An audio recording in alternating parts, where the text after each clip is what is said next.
नमस्कार, आपका हमारे चैनल नरसिंह देवता में बहुत बहुत स्वागत है। आशा है कि आप सभी ठीक होंगे। आज मैं आपको भागवत कथा की वीडियो दिखाने जा रहा हूँ।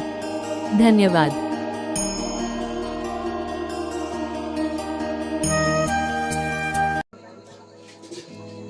तो भगवान ने कहा जो तेरे न मानने में भी मानना था, वो सबसे लगन सबसे बड़ी ये थी कि जो तूने अपने नियम को नहीं तोड़ा। चाहे तू द्वेष बुद्धि से आया, चाहे तू शत्रु बुद्धि से आया, लेकिन जिस दिन पुजारी जी को भी आना था वो नहीं आया और तू आया। इसलिए मैं तेरे सारे अवगुणों को माफ करते हुए एक गुण को देखते हुए तुझ पे प्रसन्न होता हूँ, तुझे आशीर्वाद देता हूँ कि अब आने वाले जीवन में तुझे कोई कष्ट नहीं उठाना पड़ेगा।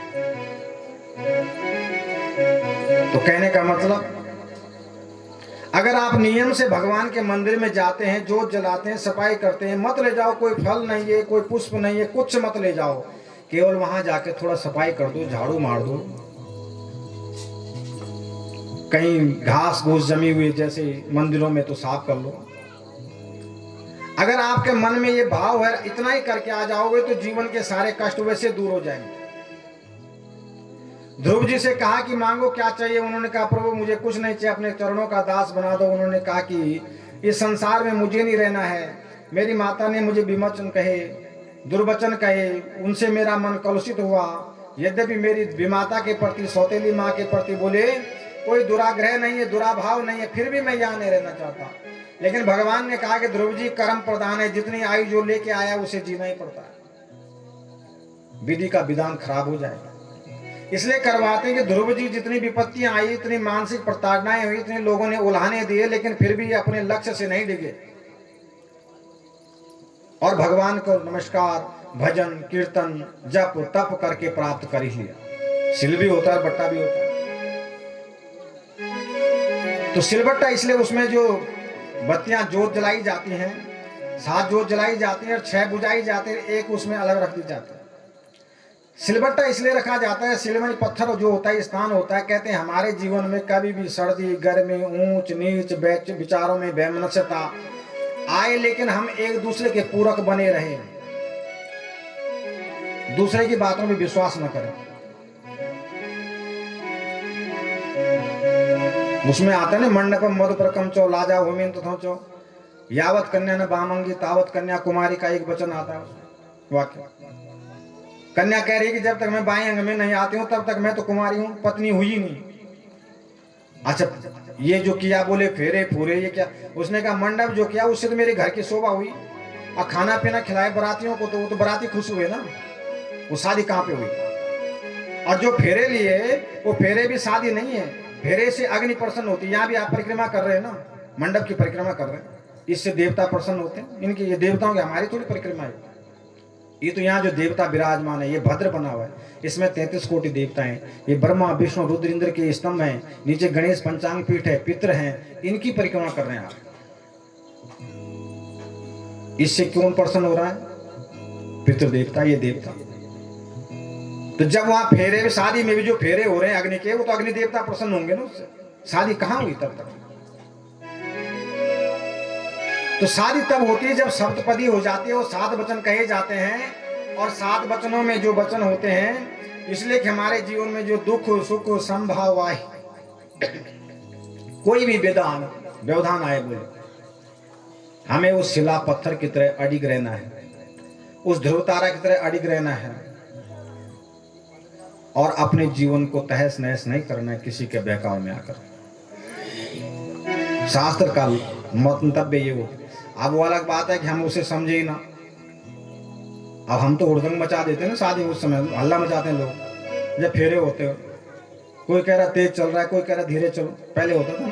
आजकल तो खैर कुछ नहीं होता, क्योंकि आजकल तो पहले से बातचीत होती रहती है। लेकिन हम जब देवताओं की पूजा करें तो वहां पे इस तरह का व्यवहार उचित नहीं है। कर रहे हैं उसका प्रयास 100 साल, 10 साल, 20 साल, 1000 साल बाद भी करना अवश्य में वो भोक्तव्यम क्रिया कर्म शुभा शुभ। भगवान गीता में कह रहे हैं कि जो कर्म आप करेंगे उसका भुगतान आपको ही करना पड़ेगा। वो विद्वान ने सोच के बोला कि बुलबुले, अगर वो बुलबुले देख के हंसता नहीं तो बात खुलती नहीं। तो उसने सही कहा कि ये बुलबुले गवाही देंगे, तो अगर वहीं से बात खुली तो बुलबुलों ने ही बात खुलवाई। लेकिन अगर गृहस्थ में है तो ये तो परंपरा है कि आज अगर बच्चे हैं तो कल के दिन मान लो कोई माँ बाप भी बनेंगे, दादा दादी बनेंगे, नाना नानी बनेंगे, किसी के दामाद बनोगे, किसी के जमाई बनोगे, किसी के बेटे बनोगे, कुछ ना कुछ तो ये तो नाते संसार के। तो संसार में पुरुष जिन्हें विपत्ति होते हुए भी बोले भगवान का नाम नहीं समझते, विपत्तियां नहीं, जिन्हें संपत्तियां समझते वो संपत्तियां नहीं है। ये संसार की विडंबना है कि जिसको हम संपत्ति समझ रहे हैं वो संपत्ति नहीं है। शास्त्रों में कहा विपदो विपदो नैव संपदो न च संपदो विपदो विस्मरणं विष्णु संपन्नारायण स्मृति। ये सांसारिक विपत्तियां विपत्ति नहीं है बोले, और ना ये संपत्तियां संपत्ति हैं। असली विपत्ति वो है कि जब हम भगवान का नाम भूल जाते हैं, वो असली विपत्ति है। और संपत्ति सबसे बड़ी कौन सी है कि जो हम भगवान का नाम ले रहे हैं, यही साथ जाएगा। चाणक्य ने कहा कि धनानि भूमो पशवाश्च गोष्ठे नारी गृह द्वारि सका शमशानी देहश्चितायां परलोक मार्गे धर्मानुगो गच्छति जीवैका। जितनी भी धन संपत्ति पैतृक हो, चाहे अपनी जमाई हो, अपनी खरीदी हो, जो भी गाय भैंस घोड़े गाड़ी बंगला नौकर चाकर बना लोगे, वो सारे के सारे यहीं छूट जाएंगे। छोटा सा परिवार तुम्हारे, गुजरो इधर से जरूर चले आना, गुजरो इधर से जरूर चले आना। माखन खा के जाना श्याम मिश्री खा के जाना, माखन खा के जाना श्याम मिश्री खा के जाना, माखन खा के जाना श्याम मिश्री खा के जाना, माखन खा के जाना श्याम मिश्री खा के जाना।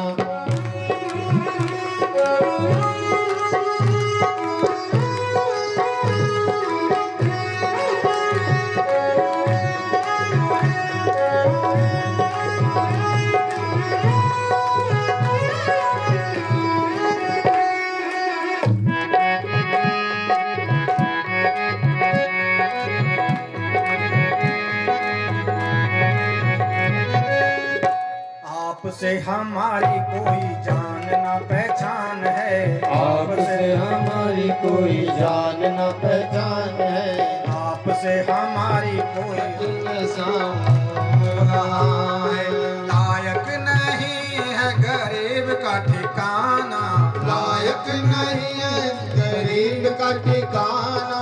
माखन खा के जाना श्याम मिश्री खा के जाना, माखन खा के जाना श्याम मिश्री खा के जाना, माखन खा के जाना श्याम मिश्री खा के जाना।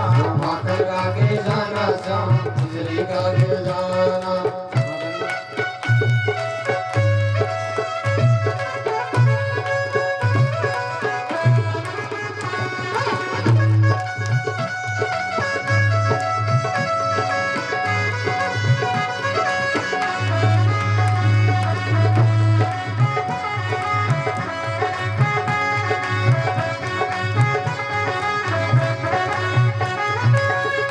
सुना है तू कर माँ की खिचड़ी को तर से, सुना है तू कर्मा की खिचड़ी को तर से। भगवान के भक्त हुए हैं जिनका नाम कर्मा था, और भगवान उनके द्वारे चले गए, धोएंगे फिर जलाएंगे फिर खिचड़ी बनेगी।